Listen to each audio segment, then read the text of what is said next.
Hello साथियों, आज हम आपको माननीय सुप्रीम कोर्ट में बुलडोजर एक्शन के अगेंस्ट में याचिकाएं प्रस्तुत की गई थी। माननीय सुप्रीम कोर्ट ने उन याचिकाओं की सुनवाई के दौरान क्या कहा वो हम आपको इस वीडियो में बताएंगे। जिन साथियों ने अभी तक हमारे चैनल को सब्सक्राइब नहीं किया है, हमारे चैनल को जरूर सब्सक्राइब कर लें और वीडियो को लास्ट तक जरूर देखें।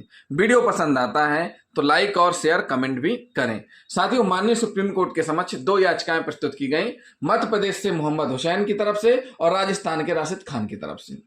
इन याचिकाओं में कहा गया कि बदले की कार्रवाई के तहत घर बगैर नोटिस के गिराए जा रहे हैं। क्या कहा? बदले की कार्रवाई के तहत घर बगैर नोटिस के गिराए जा रहे हैं। माननीय न्यायालय ने सुनवाई के दौरान कहा कि न्यायालय सड़कों व अन्य सार्वजनिक जगहों पर अवैध निर्माण का समर्थन नहीं करती।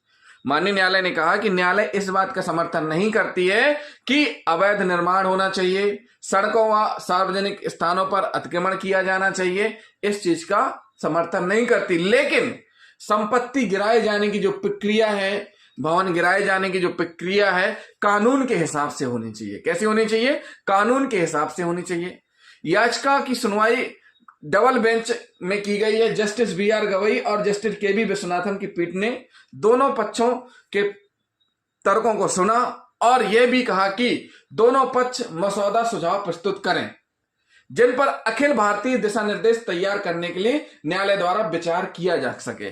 न्यायालय ने कहा कि इस प्रकार की जो कार्रवाई हो रही है, इस प्रकार की कार्रवाई के लिए जरूरी है दिशा निर्देश तैयार करना। इसके लिए जरूरी क्या है कि आपस में मसौदा कर सुझाव प्रस्तुत करने के लिए कहे गए हैं। जस्टिस गवई ने कहा है कि सिर्फ इसलिए घर कैसे गिराया जा सकता है क्योंकि वह आरोपी है। सिर्फ इसलिए घर कैसे गिराया जा सकता है क्योंकि वह आरोपी है। अगर वह दोषी भी है तो भी घर नहीं गिराया जा सकता। जस्टिस गवई ने कहा कि सिर्फ इसलिए घर कैसे गिराया जा सकता है क्योंकि वह आरोपी है, अगर वह दोषी भी है तो भी घर नहीं गिराया जा सकता। कुछ दिशा निर्देश आवश्यक हैं। किस चीज के लिए? इस अवैध निर्माण जो हो रहे हैं नहीं होने चाहिए और ये जो कार्रवाई की जानी चाहिए संपत्ति गिराए जाने की, इस संबंध में कुछ दिशा निर्देश आवश्यक हैं। अब जस्टिस विश्वनाथ ने क्या कहा है? माननीय जस्टिस विश्वनाथ जी ने कहा है कि कुछ दिशा निर्देश क्यों नहीं बनाए जा सकते। इस संबंध में, संपत्ति गिराए जाने के संबंध में कुछ दिशा निर्देश क्यों नहीं बनाए जा सकते? अगर एक पिता का बेटा अड़ियल है, अगर वह आपराधिक प्रवृत्ति का है, अपराध करता है, अड़ियल हो सकता है, लेकिन अगर इस आधार पर घर गिराया जाता है तो यह कोई तरीका नहीं है। माननीय जस्टिस विश्वनाथन जी के द्वारा कहा गया है कि एक पिता का बेटा अड़ियल हो सकता है, लेकिन अगर इस आधार पर घर गिराया जाता है तो यह कोई तरीका नहीं है। किसी भी अचल संपत्ति को इसलिए ध्वस्त नहीं किया जा सकता क्योंकि मालिक कब्जाधारी अपराध में शामिल है।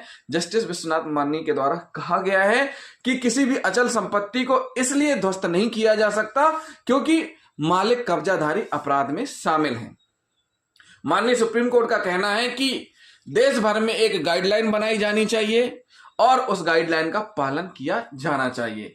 मामले की अगली सुनवाई 17 सितंबर को होनी है। अब देखते हैं 17 सितंबर को क्या दिशा निर्देश माननीय न्यायालय के द्वारा दिए जाते हैं। तो